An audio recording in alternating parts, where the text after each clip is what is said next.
सूचना करके आप मुझसे पूछते कि आपका क्या पक्ष है, क्या मामला है।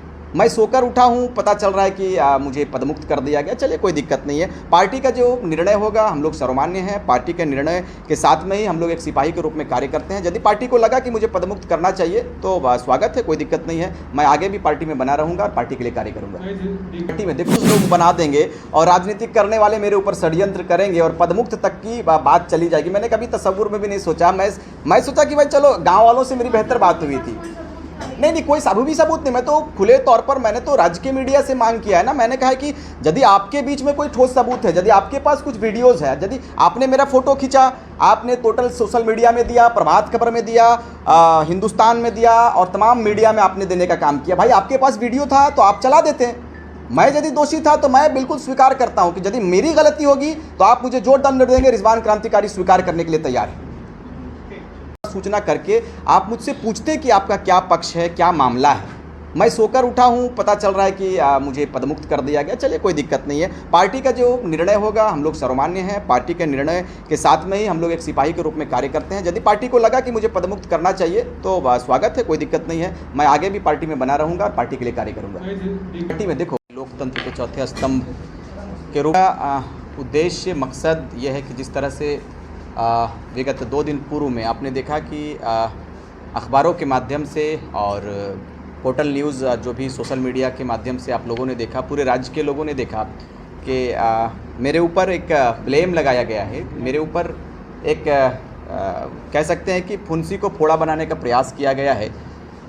मैं पूरा वारदात मैं चाहता हूं कि आप तमाम साथियों का इस्तकबाल किया मैंने। उससे पूर्व मैं चाहता हूं कि मेरे साथ जो घटना घटी है, जो वारदात मेरे साथ हुआ, जिसके वजह से पूरे राज्य के मीडिया ने जो बातों को सामने लाया है और पूरे राज्य में उथल पुथल करने का काम किया, मैं चाहता हूं कि हकीकत से पूरे राज्यवासियों को अवगत कराऊं। असल हमारा संथाल परगना का दौरा था। मुझे प्रोटेन प्रभारी के रूप में नियुक्त किया गया था 3 जिला का, देवघर, दुमका और जामताड़ा। मैं जामताड़ा कर लिया था, दुमका दौरा में था। दुमके दौरे में मेरी तबीयत ख़राब हो गई अचानक। तबीयत ख़राब होने के बाद आप तमाम लोगों ने मेरे फेसबुक पेज पर भी देखा होगा कि मैंने खेद व्यक्त किया है कि मैं देवघर जिला का कार्यक्रम रद्द कर रहा हूं। मैंने देखा था संध्या बेला में मैंने लाइव आकर इस विषय को रखा है। उसी क्रम में मैं जब दुमके से निकला तो टुंडी इलाका जब मैं घुसा तो हमारा जो गाड़ी चालक था वो आगे तिलैया के समीप में, जहाँ पर अवैध रूप से जो बालू से ट्रैक्टर लोड होकर जाता है, अब वो बालू कहाँ जाता है मैं उस पर जाना नहीं चाहता। उसी क्रम में रास्ते में हमारी गाड़ी में, चूँकि मैं पीछे सोया हुआ था, मेरी तबीयत बहुत ख़राब थी, मैं पीछे सोया हुआ था। उसी क्रम में पीछे से कोई ट्रैक्टर ने गाड़ी के बैकलाइट पर धक्का दिया। अब धक्का दिया या लगा ये वहाँ का मैटर था, लेकिन उसी क्रम में गाड़ी हमारी रुक गई। फिर चालक उतरा, हमारा एक साथी था वो भी उतरा और दोनों में बदसलूकी होने लगा। वो भी शायद कुछ कहा, ये भी कुछ कहा। मैं तो सोया हुआ था जिस तरह से चालक ने मुझे बताया। फिर वहाँ से मामला रफा दफा हुआ। मैंने कहा कि छोड़ो, जो हुआ ख़त्म करो मामला। मैं फिर वहाँ से निकला। तब तक मनियाडी नामक जो क्षेत्र है टुंडी इलाके का, वहाँ हमारी गाड़ी को रोका जाता है ग्रामीणों के द्वारा। ग्रामीणों के द्वारा जब रोका गया तो मैं उस वक्त भी मैं सोया था, लेकिन जैसे ही शीशे पर ज़ोर से खोलने को कहा जाता है तो मेरी नींद टूटती। फिर मैं जैसे बाहर आता हूँ, मुझे लोग देखते हैं तो लोगों के अंदर जो आक्रोश था उसमें थोड़ी कमी आती है। तो उस वक्त वहाँ के जो एक बुद्धिजीवी वर्ग के जो लोग थे वहाँ के, उन्होंने कहा कि दादा आप हैं। तो हमने कहा कि मामला क्या है? तो उन्होंने कहा कि अवैध वसूली का मामला है, ये शायद आपके चालक ने डिमांड किया था पैसों का, जो भी वगैरह वगैरह उन लोगों का कहना था कि आपके चालक के द्वारा ये इल्ज़ाम है आपके चालक के ऊपर कि आपने पैसा रकम की मांग की है। हमने कहा कि भाई ऐसी कोई बात नहीं है, मैं साथ था, मैं उस वक्त करीब में था, ऐसी कोई घटना नहीं हुई है। फिर उन्होंने कहा कि चलो ठीक है, जो हुआ घटना घट गई, मामला ख़त्म हो गया। मैं जैसे ही घर की ओर आता हूँ, मैं अहले सुबह उठता हूँ तो अखबार के माध्यम से मुझे पता चलता है, मीडिया के माध्यम से मुझे सूचना मिलता है, गाँव वालों के माध्यम से मुझे सूचना मिलती है कि इस तरह का घटना आपने अंजाम दिया है। तो मुझे बड़ा दुख लगा। उसके बाद फिर हमने कई एक पत्रकारों से मेरा चूँकि पत्रकार साथियों से काफ़ी अच्छा संबंध है, मैंने कहा कि इस तरह का सूचना बिना जाने बिना मुझसे बात किए आपने ये जो छापने का काम किया, ये जो प्रकाशित आपने काम किया, ये मेरे हिसाब से ये निंदनीय है। पहले मुझसे जानकारी लेनी चाहिए थी। ये आग की तरह पूरे प्रदेश में फैला, पूरे झारखंड में फैल गया।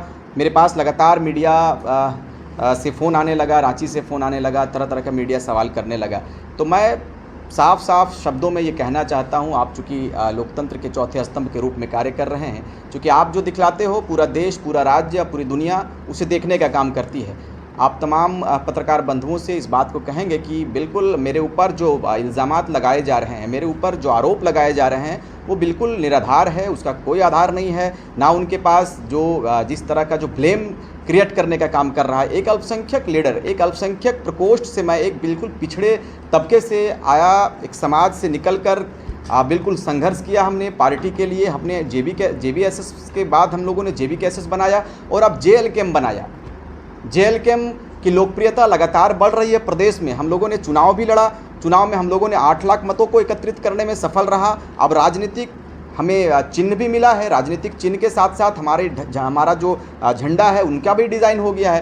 कहने का असल तात्पर्य है कि मैं एक निर्दोष हूँ, मुझे इस तरह से मुझे कोई जानकारी नहीं है, लेकिन ये षड्यंत्र करके राजनीतिक पार्टियों के द्वारा, राजनीतिक दल के द्वारा मुझे प्रताड़ित करने का एक तैयारी है, मुझे बदनाम करने का एक तैयारी है, पार्टी को बदनाम करने का, टाइगर जयराम महतो को बदनाम करने का एक पूरी साजिश है, पूरा संयोजा हुआ, बिल्कुल प्रायोजित तरीके से इसको पेश किया गया है। मैंने बार बार कहा, मीडिया बंधुओं से भी मैंने कहा है कि यदि आपके पास कोई ऐसा एविडेंस है, कोई ऐसा वीडियोज़ है, क्योंकि आज जब मेरा एक फ़ोटो मुझे जब ग्रामीणों के द्वारा, बुद्धिजीवी वर्ग के द्वारा मुझे कहा कि दादा आप बैठ जाइए, मैं चालक से बात करता हूं, तो जब मैं बैठा तो उस क्रम में मेरी लगातार फिर मैं अपने, चूँकि वहाँ पर मेरे समर्थक भी थे, JBKS के समर्थक भी थे, हमारे समर्थक भी आए वहाँ पर, दादा कोई बात नहीं, ऐसा होता है, चलिए कोई दिक्कत नहीं है। उस वक्त किसी ने फ़ोटो डालकर ग्रुप में आप जैसे भी सर्कुलेट किया है वो सर्कुलेट हो गया। तो कहने का असल तात्पर्य यह है कि JBKS और JLKM की बढ़ते लोकप्रियता को देखते हुए विपक्षी दल के लोग घबरा गए हैं और घबराने के साथ साथ इल्ज़ामात लगाना शुरू कर दिया है।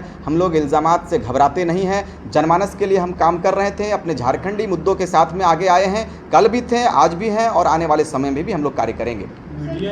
नहीं, पदमुख ये देखो, मुझे लगता है कि ये कमेटी जो हमारी गठित है, केंद्र में जो केंद्रीय कमेटी है, कोर कमेटी जिसे हम लोग कहते हैं, और कोर कमेटी के समन्वय के बाद में ही, चूँकि माहौल ज़्यादा ये ना हो, ज़्यादा कह सकते हैं आपकी कुछ माहौल और ना बन जाए, इसीलिए हो सके ये पदमुक्त किया है। लेकिन मैं, चूँकि आपने सवाल किया तो जवाब भी लाजमी है। मुझे लगता है कि पहले मुझे सूचित करना चाहिए था। आपने कहा कि टीम गठित किया है, 7 सदस्यों की एक टीम बनी है।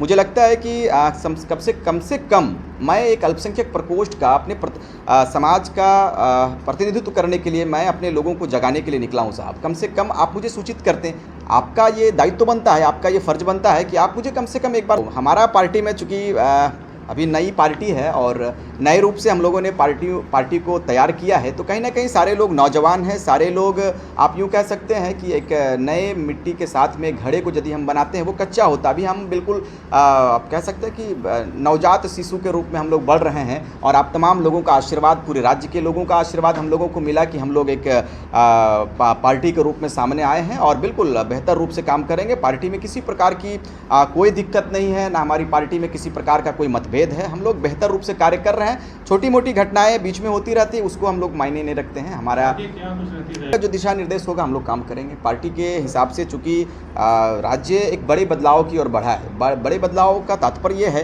कि राज्य को लूटने का काम अदर पार्टियों ने जो किया है विगत 24 साल में, अब मैं 24 साल का प्रदेश तैयार हो चुका है और 23 साल हमारे दलों ने, हमारे पार्टी के से हटकर जो राजनीतिक दल इस राज्य में आप कह सकते हैं कि जो अभी राज्य तंत्र, मुझे लगता है कि ये बिल्कुल सभी पार्टियों ने मिलकर इस राज्य को लूटने का काम किया है।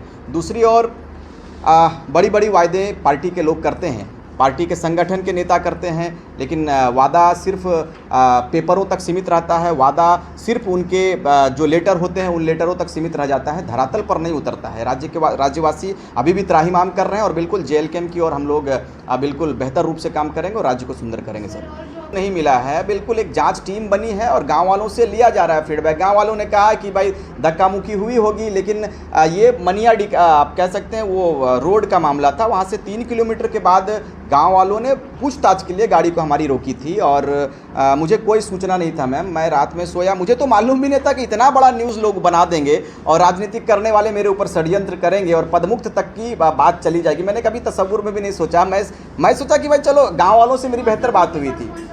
नहीं, कोई भी सबूत नहीं। मैं तो खुले तौर पर मैंने तो राज्य के मीडिया से मांग किया है ना। मैंने कहा है कि यदि आपके बीच में कोई ठोस सबूत है, यदि आपके पास कुछ वीडियोज़ है, यदि आपने मेरा फोटो खींचा, आपने टोटल सोशल मीडिया में दिया, प्रभात खबर में दिया, हिंदुस्तान में दिया और तमाम मीडिया में आपने देने का काम किया, भाई आपके पास वीडियो था तो आप चला देते। मैं यदि दोषी था तो मैं बिल्कुल स्वीकार करता हूं कि यदि मेरी गलती होगी तो आप मुझे जो दंड देंगे, रिजवान क्रांतिकारी स्वीकार करने के लिए तैयार है।